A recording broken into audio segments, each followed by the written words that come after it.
San Francisco in the roaring 20s is a city that hasn't quite shaken her old self. Scratch the surface of civilization and out pumps the hot, chaotic blood of her Barbary Coast days. Sometimes somebody needs help bringing order back to this chaos, and that's where I come in. I work for the Federated Detective Agency.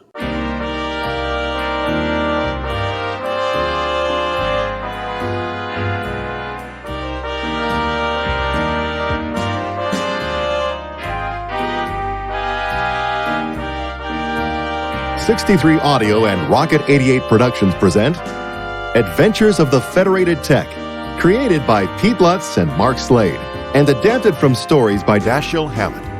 Tonight's story, Bodies Piled Up, dramatized by Pete Lutz. The Montgomery Hotel's regular detective had taken his last week's rake off from the hotel bootlegger in merchandise instead of cash, had drunk it down, had fallen asleep in the lobby, and had been fired. I happened to be the only idle operative in the Federated San Francisco branch at the time, and thus it came about that I had 3 days of hotel coppering while a man was being found to take the job permanently.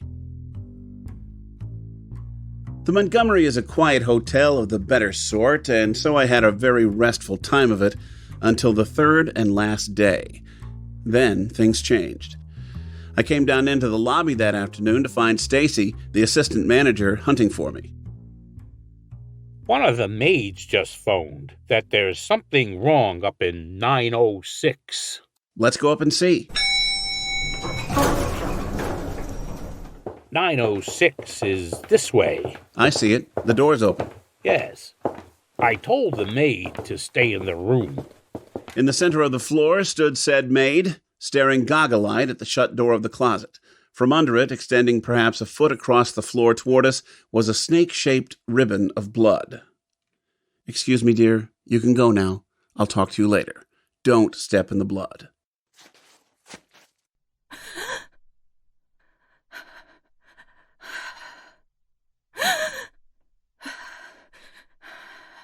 What are you going to do? I'm going to open this door, see where this blood's coming from. Stay back. It's unlocked. Hey, it's a man. I got him. What? Another one. Holy Moses! My God, what is this? Whoa!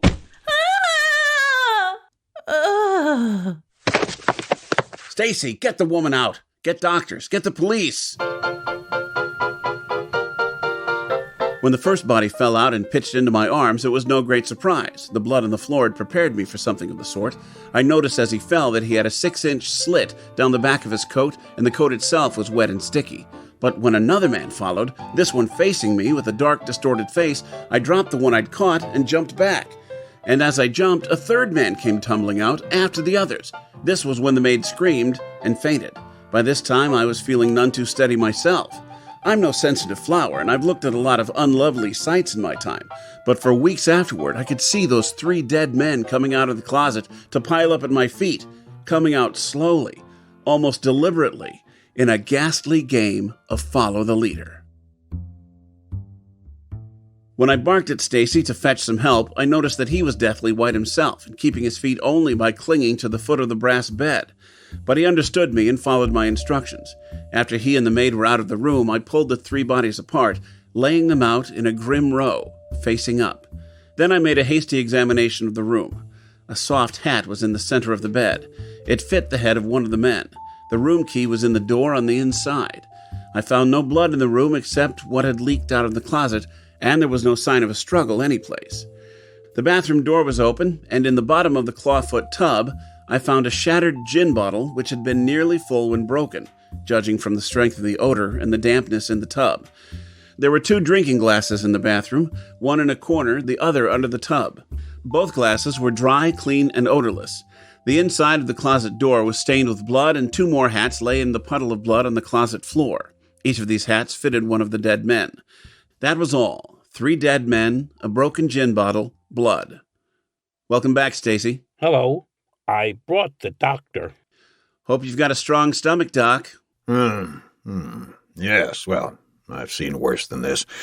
Let me get to work. The police are on their way. Okay. The doctor's work was soon done.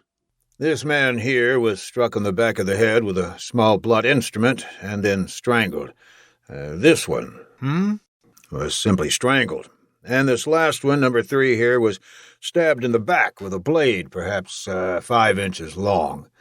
They've been dead for about 2 hours, since noon or a little after. 2 of these men were registered here. I recognized them a little while ago. Yeah, which ones? Well, this gentleman... He was the first to fall out, the one who was stabbed.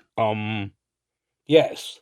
He's Mr. Tudor Ingram. But this isn't his room. He was in 915, 3 doors down. Where was he from? When did he arrive? 3 days ago. He said he was from Washington, D.C. All right. How about the other one? That's this, gentleman here. The one who was simply strangled and the third one to fall out of the closet. Yes. And he's the registered occupant of this room. Or rather, he was. I've known him for nearly 4 years. He took up occupancy here about that time, after his wife passed away. What was his name? Vincent Devlin. He was an insurance broker by trade.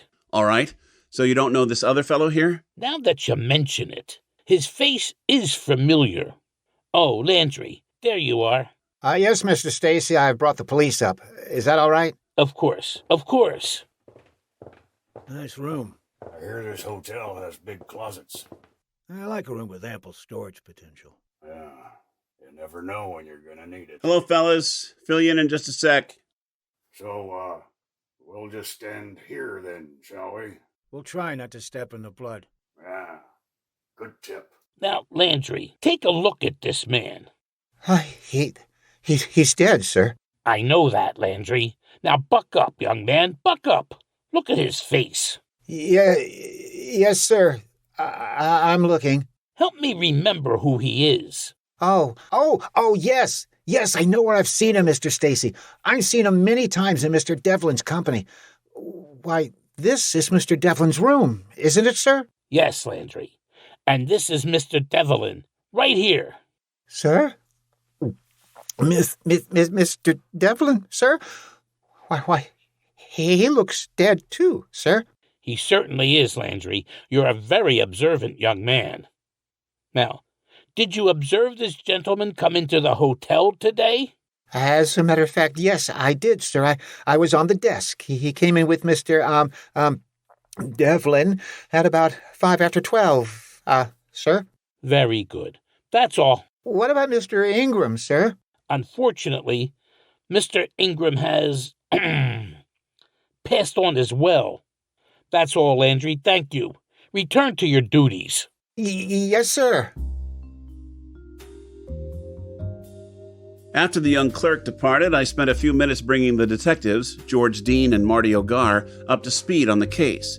We looked through the pockets of the as-yet unknown corpse and discovered cards and letters that identified him as Homer Ansley of the law firm of Lancashire and Ansley, whose offices were in the Miles building, next door to Devlin's office, in fact. Then we looked through the other dead men's pockets. Devlin's got about 200 in his pockets. Pocket watch in his vest. Oh, nice one. Expensive. I count about 100 in Ansley's wallet. He's got a watch, too. Not as nice as Devlin's.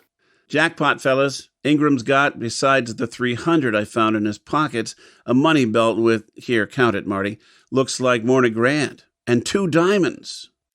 Don't forget those 2 rings on his fingers. They look valuable. 85, 90, 95, 200. Exactly 2,200 smackers in this money belt. Looks like robbery wasn't the motive, huh? You see anything else in Ingram's pockets? Room key. Either of you fellas find anything else on the bodies which shed a light on this caper? Nope. Let's go through this one together and then search Ingram's room. I didn't find anything here first time I looked, but you never know. We conducted the most thorough examinations of both hotel rooms, but we found nothing that could teach us anything. In Ingram's room, we found a dozen or more packs of carefully marked cards, some crooked dice, and an immense amount of data on racehorses.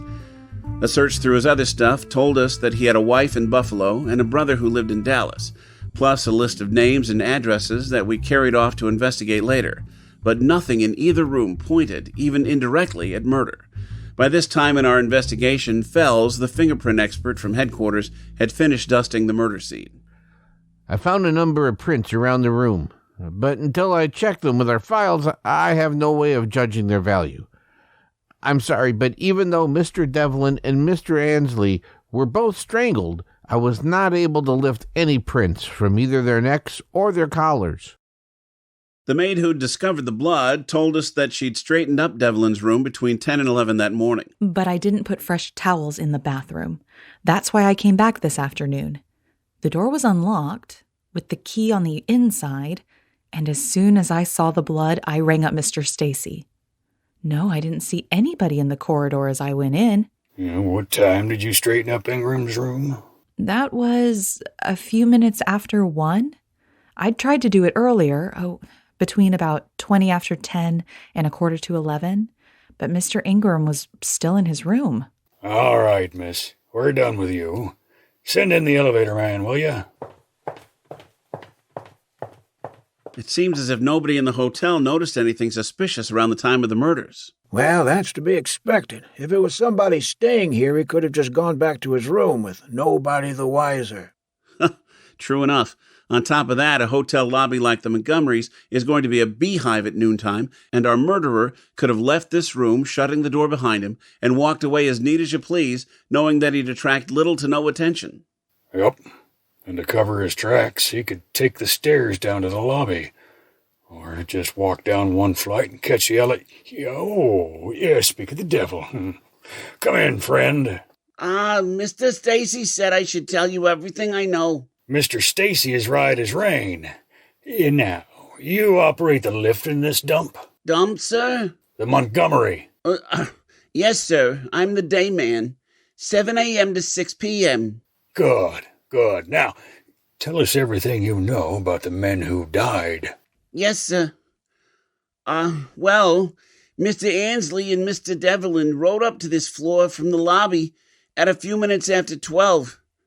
They were kidding each other about their golf scores from yesterday's game on the way up. Good. Very good. What else? What else? There ain't nothing else. The door opened and they got out and I went back down to the lobby. All right, that's all we need. Go on back to work. Thank you. Goodbye, and thank you, gentlemen. The door opened and they got out. Do we have anything else on Ingram, Marty? Not much. There ain't nothing to show the slightest connection between Ingram and Devlin. Nobody ever seen them together in the hotel. Ingram usually stayed in his room alone until about noon and didn't return until late at night. Nobody could tell me nothing about his business affairs. Devlin and Ansley were friends, apparently, and worked in the same building, the Miles. Let's head over and talk to some people there. As it turned out, we needn't have wasted our time. Homer Ansley and Vincent Devlin were ordinary men who lived ordinary lives, according to Devlin's employees and Ansley's partner. There were no dark spots nor odd kinks, and so far as we could learn, their affairs were in perfect order. Ansley's partner told us that the two men had left today to have lunch together, with a plan to stop at Devlin's room first for a drink from a bottle of gin that had been smuggled in by an acquaintance of his coming from Australia. Back out on the street, before putting on his hat, Ogar scratched his head and said, Well, this much is clear. If they went up to Devlin's room for a drink, it's a cinch that they were killed almost as soon as they got in the room. Them drinking glasses you found were dry and clean. Whoever turned the trick must have been waiting for 'em. I wonder about this fellow Ingram. I'm wondering too. Figuring it out from the positions I found them in when I opened the closet door, Ingram sizes up as the key to the whole thing. Devlin was back against the wall, with Ansley in front of him, both facing the door. Ingram was facing them with his back to the door. The closet was just large enough for them to be packed in it, and too small for any of them to slip down while the door was shut. And then there was no blood in the room except what had come from the closet. Ingram, with that gaping slit in his back, couldn't have been stabbed until he was inside it, or he'd have bled elsewhere. I imagine he was standing close to the other men when he was knifed, and whoever knifed him shut the door quickly afterward. You'll get no argument from me, but why should he have been standing in such a position? Do you dope it out that he and another killed the two friends, and that while he was stowing their bodies in the closet, his accomplice finishes him off? Maybe.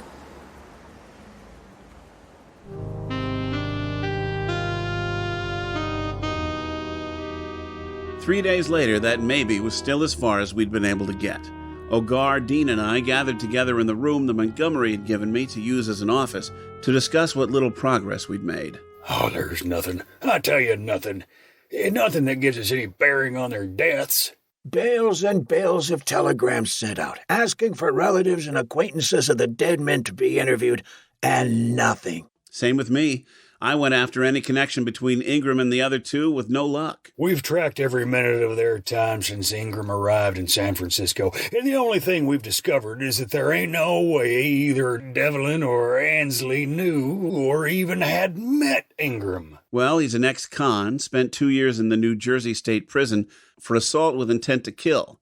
That was 15 years ago. He came here for the purpose of opening a gambling club, and it doesn't look like anything distracted him from those plans.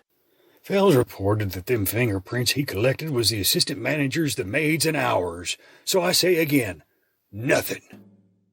It was now time to drop our search for the motive behind the killings and switch to trying to pick up the killer's trail. We knew the motive wasn't robbery unless there was something of sufficient value to make the murderer scorn the money in the victim's pockets. In our previous investigations, we hadn't altogether neglected the search for the killer's trail, but being human, we'd devoted most of our attention to finding a shortcut. Now we set out to find our man or men, regardless of what had urged him or them to commit the crimes. So, of the people who'd been registered in the Montgomery the day of the murders, we found 9 who didn't have alibis, of which 4 are still registered. But there's only one in which we're particularly interested. J.J. Cooper of Anaconda, Montana's his name. Big feller, 45 or 50. Says he's a mining man, but that didn't wash. Wires sent to Montana show that Cooper ain't known by nobody in Anaconda, so we're having him shadowed. 3 of the 5 who checked out since the murders left forwarding addresses. Only one of them is still in the city, a Ross Orrit, who asked to have his mail sent to the general delivery window of the local post office. He arrived on the day of the murders and checked out the following day. If you can arrange to have the out-of-towners investigated, I'll go after Orrit myself. Okay, phone us or drop by when you learn anything.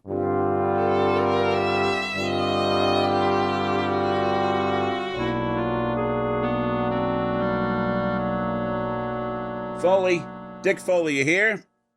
You. Dick, I got a shadow job for you. Okay. Plant yourself at the Sutter Street post office around the corner from Montgomery Street. Keep an eye on the general delivery window, looking for anybody who collects a plum-colored envelope. How do you know what color it is? I mailed it to him today. Inside's just a flyer for a local theater. I chose that color envelope to make it easy for you. Gotcha. Follow the receiver of that envelope and let me know where he goes.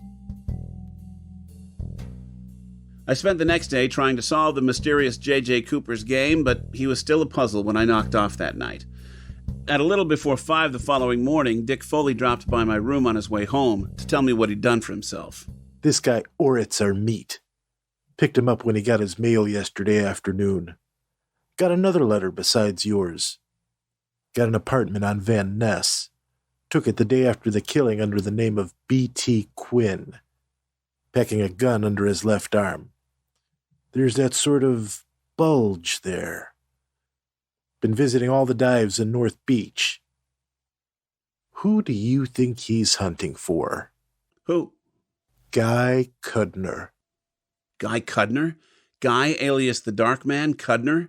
Yep. Is Cudner in town? Don't know. But this Orrit, or Quinn, or whatever his name is surely hunting for him.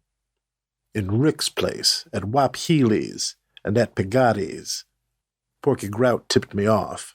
Says Orrit doesn't know Cudner by sight, but is trying to find him. Porky didn't know what he wants with him. This was news. This guy Cudner was the most dangerous bird on the coast, if not the country. He'd only been nailed once, but if he'd been convicted of all the crimes that everybody knew he'd committed, he'd have needed half a dozen lives to crowd his sentences into, besides another half dozen to carry to the gallows. This was a man, however, who had the right backing. Witnesses, alibis, juries, and rumor had it, the occasional judge. He'd seemed to have lost this backing only one time, up north, when he'd been convicted and sent over for a 1 to 14-year hitch. But things corrected themselves promptly because he was out on parole before the ink was dry on the press notices.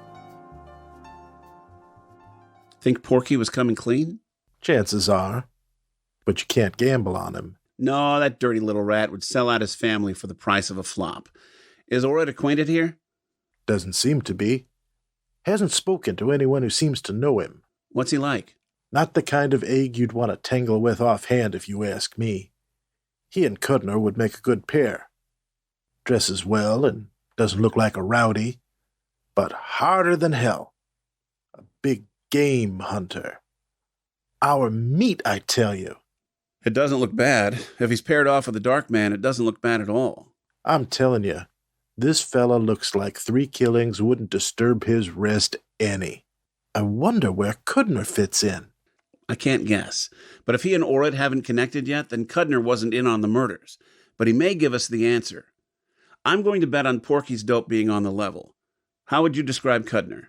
You know him better than I do. Yeah, but how would you describe him to me if I didn't know him? A little fat guy with a red forked scar on his left cheek. What's the idea? It's a good one. That scar makes all the difference in the world. If he didn't have it, your description would include all the details of his appearance. But he has it, so you simply say a little fat guy with a red forked scar on his left cheek. It's 10 to 1 that that's just how he's been described to Orrit. I don't look like Cudner, but I'm his size and build, and with a scar on my face, Orrit will fall for me. If he does, I ought to be able to learn a lot if he talks to me as Cudner. You can't get away with it. Cudner's too well known here. I'll have to take that chance, Dick. Anyway, Orrit's the only one I want to fool. Now I know just how to fashion the scar.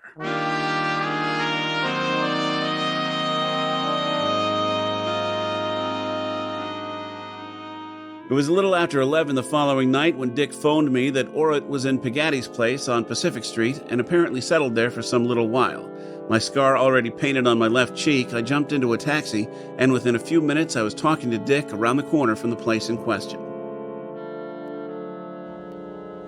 He's sitting at the last table back on the left side, and he was alone when I came out. You can't miss him. He's the only egg in the joint with a clean collar. You'd better stick outside, half a block or so away, with the taxi, Dick. Maybe Brother Orrit and I will leave together, and I'd just as lieve have you standing by in case things break wrong. Pegatti's place is a long, narrow, low-ceilinged cellar, always dim with smoke. Down the middle runs a narrow strip of bare floor for dancing. The rest of the floor is covered with densely packed tables, whose cloths are always soiled, and the management hasn't yet verified that prohibition is the law of the land. Most of the tables were occupied when I came in, and half a dozen couples were dancing. Few of the faces seen were strangers to the morning lineup at police headquarters. Peering through the smoke, I saw Orrit at once, seated where Dick had said he'd be, one eye on the dancing couples and the other on the door.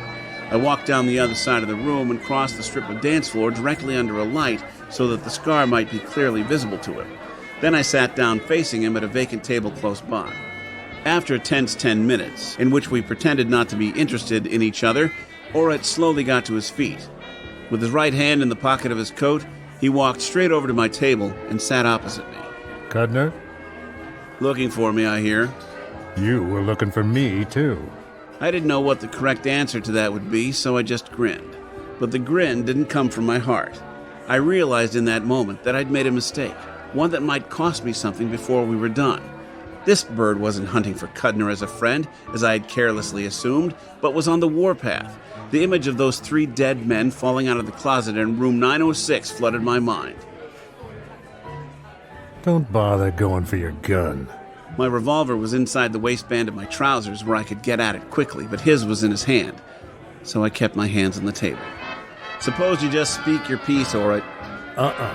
Orrit never took his eyes from mine. I didn't like the way they seemed to be changing, growing darker, showing more of the whites. the eyes of a congenital killer. Something was coming and there was no use waiting for it. I drove a foot at his shins under the table, and at the same time pushed the table into his lap and threw myself across it. The bullet from his gun went off to one side. Another bullet, not from his gun, thudded into the table that was upended between us. The second shot took him in the arm, so I let go of him and fell away, rolling over against the wall and twisting around to face whoever was shooting. And I did all this just in time to see, jerking out of sight around a corner, Guy Cudner's scarred face. And as it disappeared, a bullet from Orit's gun splattered the plaster from the wall where it had been.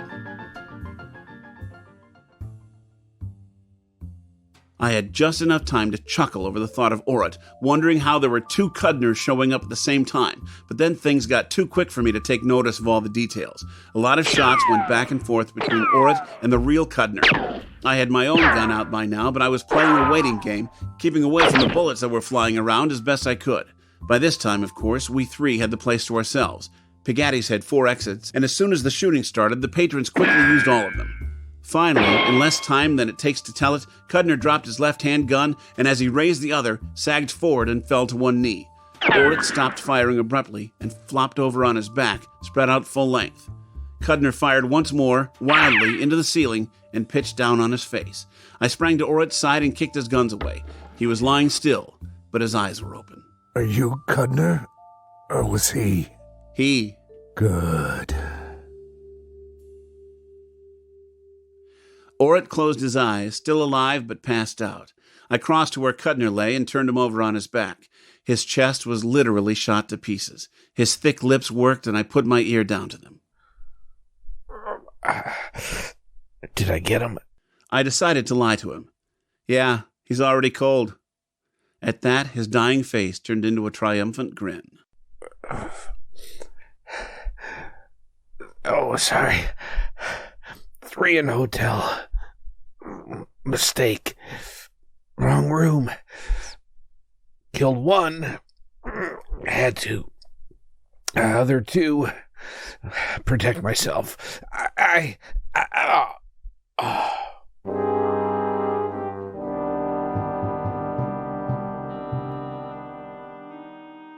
A week later, things were pretty much wrapped up.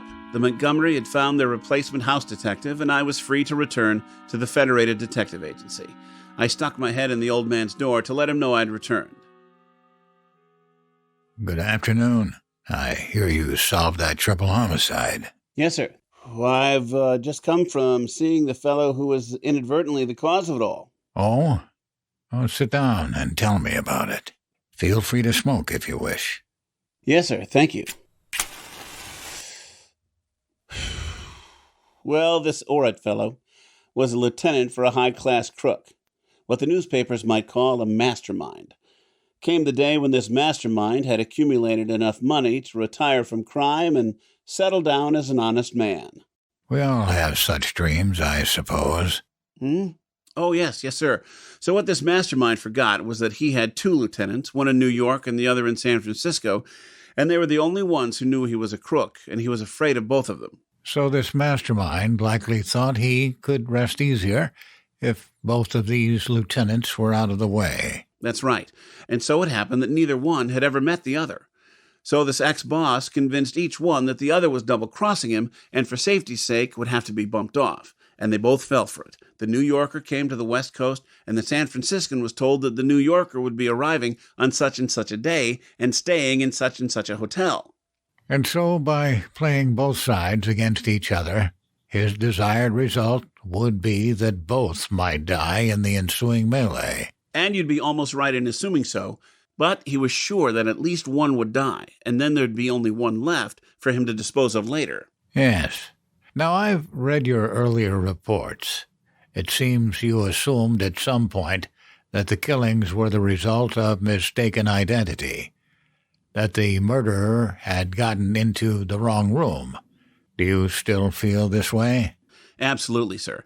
Orit confirmed it today. He was staying in room 609, and the murders were in room 906. We both, that is, Orrit and I, we agree that it probably happened this way. Suppose Cudner went to the hotel on the day Orrit was due and took a quick slant at the register. He wouldn't want to be seen looking at it, so he didn't turn it around and ended up glancing at it as it faced the desk.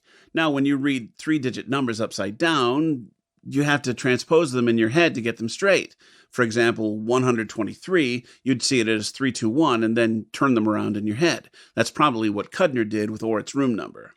Yes, but I'm certain you realize that the room number 609, upside down, still looks like the number 609. Oh, sure. Cudner'd be keyed up, of course, and thinking of the job ahead of him, so he probably overlooked that fact. So he turned it around and made it 906, Devlin's room. And he looked at the key rack and saw that 906 wasn't there, so he probably figured no time like the present, so he could do the job and roam the hotel corridors without attracting attention. With Ansley being about the size and age of Orrit, he might fit any sort of description Cudner would have gotten. Cudner went for Ansley, and then Devlin, who was probably in the bathroom getting the glasses, heard the scuffle, dropped the bottle and glasses, and rushed out and promptly got his. A common trait of killers is that they feel that 2 murders are not much worse than 1. Exactly, and why should he want to leave any witnesses around? Indeed. So, how does this 3rd man become a victim in your story? We figure that Ingram was more than likely just passing by, on the way from his room to the elevator, heard the racket and came to investigate. And Cudner probably put a gun in his face and made him stow the 2 other bodies in the closet. And then he stuck his knife into Ingram's back and slammed the door on him. And that's how it probably happened, sir. Your reasoning is certainly plausible. Did you have anything else to report? Just one more thing, sir. Just when Orrit and I were wrapping things up, a nurse came in and shooed me out, accusing me of getting her patient excited. So I got up to leave, but Orrit had one more thing to tell me. Keep your eye on the New York dispatches, and maybe you'll get the rest of the story. It ain't over yet. Nobody has anything on me out here. That shooting in Pagatti's was self-defense so far as I'm concerned. And as soon as I'm on my feet again and can get back east, there's gonna be a mastermind holding a lot of lead. That's a promise. Very interesting. What's your opinion of this so-called promise? Oh, I believe him, sir. I very definitely believe him.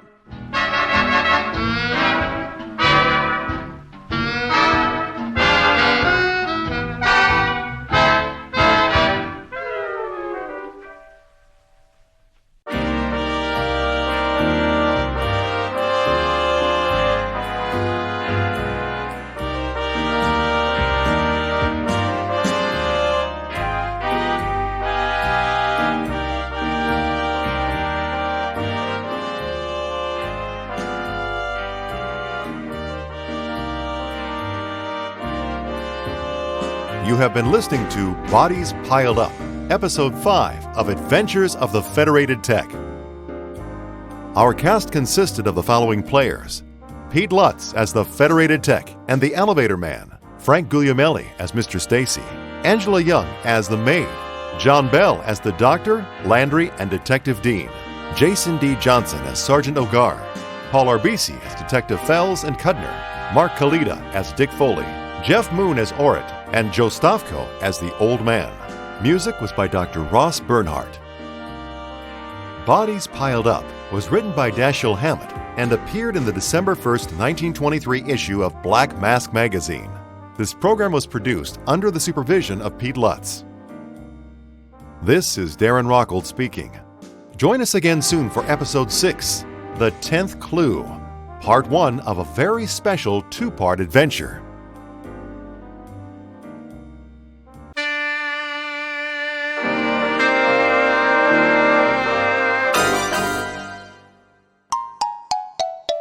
'63 Audio.